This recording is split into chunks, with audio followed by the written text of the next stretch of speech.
This is the homestead of Sarah Obama, Senator Barack Obama's grandmother. This is also where Barack Obama Sr. and his father have been buried. Here, a border, and on the other end, 4 hectares of land donated by Senator Barack Obama's father for the formation and establishment of a secondary school. What was Kogelo Secondary School has now been renamed the Senator Barack Obama Kogelo Secondary School in honor of his excellence. I can't help but wonder as I stand here what his father and what his grandfather would think of this young man who has given this school the Obama name. Born in a faraway land, but he came home to discover his roots here in Kogelo. The school's performance has improved drastically since being renamed. Would like to be associated with the success of Barack Obama. And to us, I think he makes us see the essence that one's success need not necessarily come from one's background, maybe one's father or grandmother and so. Because we see that he came from a humble family and he's making it to higher levels. Senator Obama dropped by on his last visit to Kenya. Oh, good. Look at this. All right, so we got to open this up.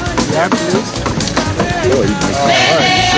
This monument is built in honor of United States of America Senator Barack Obama on the occasion of his visit to secondary school. He opened a lab. Okay, don't knock anything over here, guys. And shared some motivational words. Whenever I see a young boy, 5 or 6 or 7 or 8 or 10, I think about my father. And I think about the journey that he traveled. So many miles and such a great distance. And I think about those young boys and I think there's no reason why they can't do the same.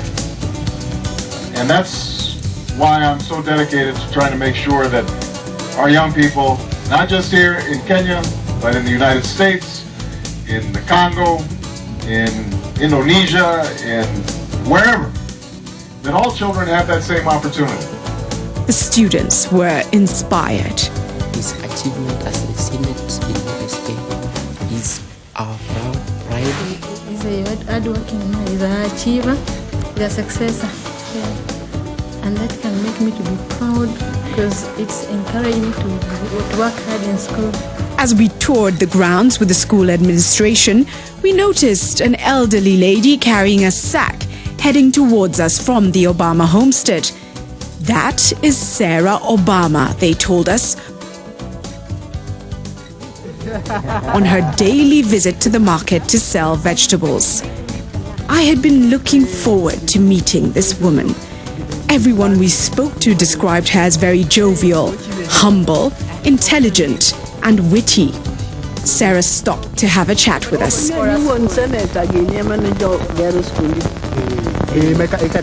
And in a few minutes, I could see that she fit the bill.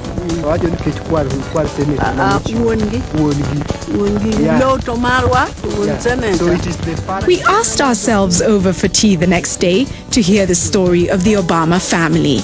She graciously accepted to host us and to take us on a walk down memory lane.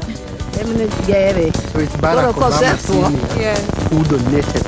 Okay, so after his father passed away also? Yes. Asante sana. Mungu akubariki.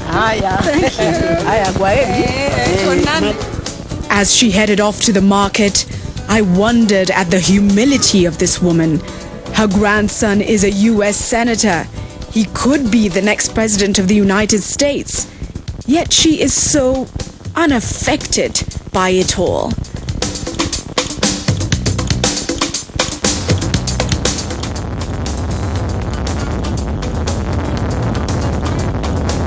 Well, up bright and early the next day, we head for the Obama homestead. Kogelo is about an hour's drive from Kisumu in the picturesque Siaya countryside. We arrive at the home and I notice a section of land just 50 meters from the house where two graves sit. The resting place of Barack Obama Sr. and his father, Onyango Hussein Obama. I look around and immediately I am struck by the sense of order in the place, the cleanliness. The whole homestead is spick and span.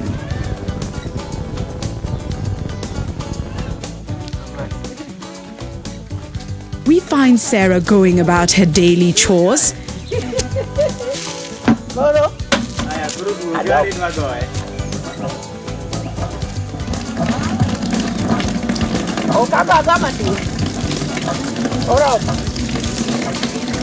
She's a farmer who does a little bit of everything. With her 2 cows, she sells milk and ghee. Her ghee is in high demand at the market, and she has offered to teach the younger women her skills so they can achieve the same quality.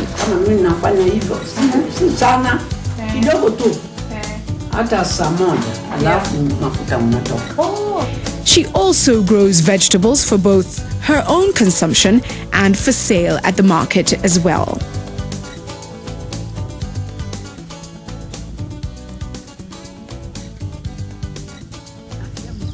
Sarah is clearly a hard-working woman, and here at her home, it is business as usual, no matter what's going on the international scene.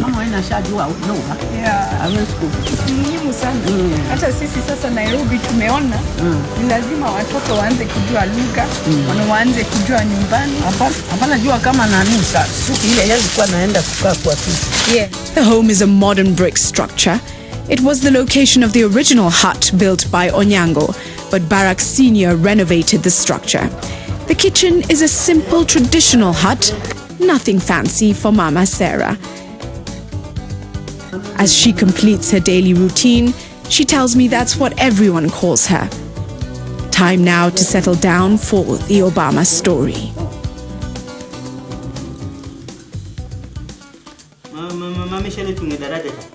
Barack Obama was born in Honolulu, Hawaii, to Kenyan father Barack Hussein Obama Sr. and Ann Dunham from Kansas. So I didn't know my father that well. We corresponded, we spoke, but I didn't grow up with him.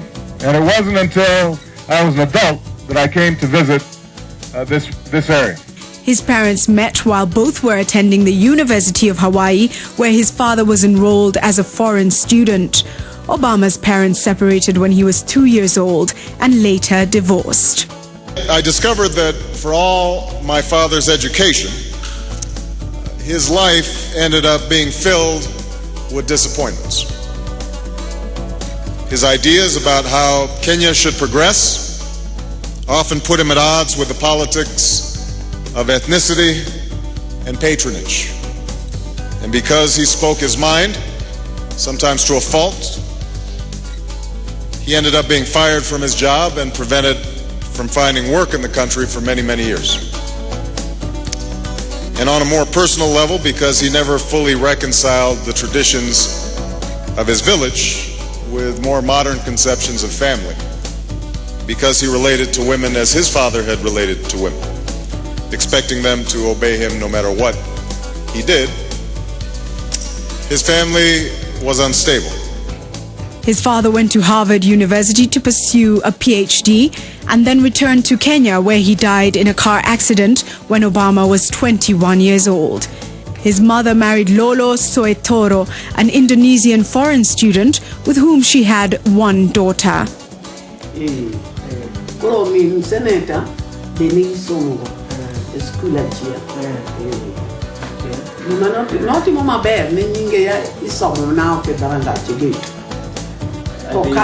The family moved to Jakarta in 1967, where Obama attended local schools at the age of 6. He then returned to Honolulu to live with his maternal grandparents while attending Ponahu School from the 5th grade until his graduation in 1979. Obama's mother died of ovarian cancer in 1995. Obama describes his experiences growing up in his mother's American middle-class family. His knowledge about his absent Kenyan father came mainly through family stories, and photographs. And I learned how my father had grown up in a tiny village called Alego, near Siaya, during this period of tumult. And I began to understand and appreciate the distance he had traveled, the same path that the Chancellor had traveled, who knew my father.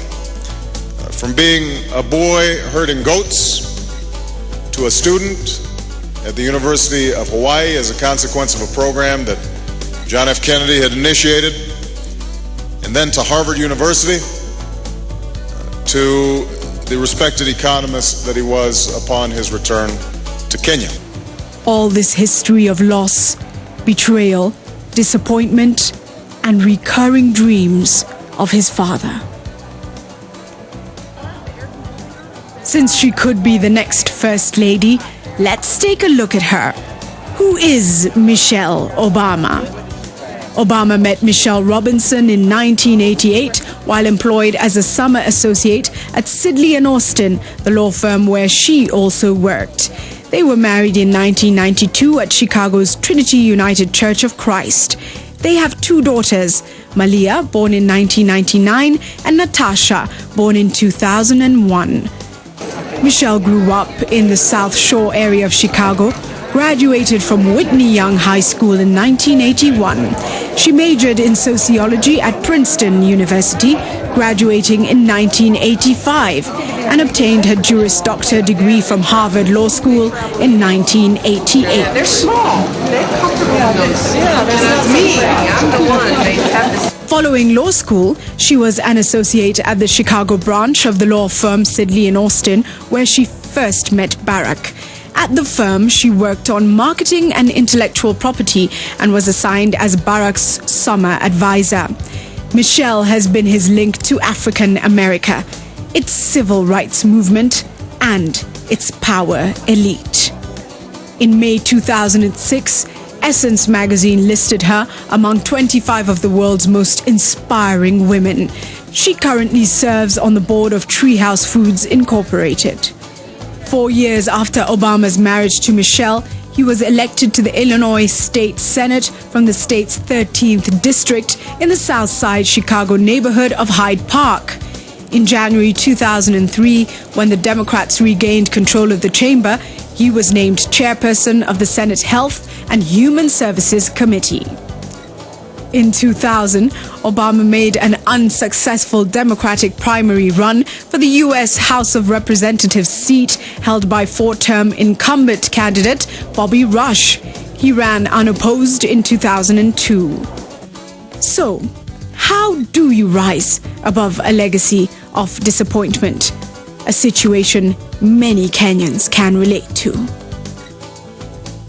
Barack Obama's trip through Kisumu was brief, but now, years later, this lakeside city has woken up to a new way of thinking, renewed hope, renewed expectation, brought to them by their own, a man named Barack Hussein Obama, who sired a son, Barack Obama, who sought office as U.S. Senator, got that office, and now is seeking the highest office in the world's superpower.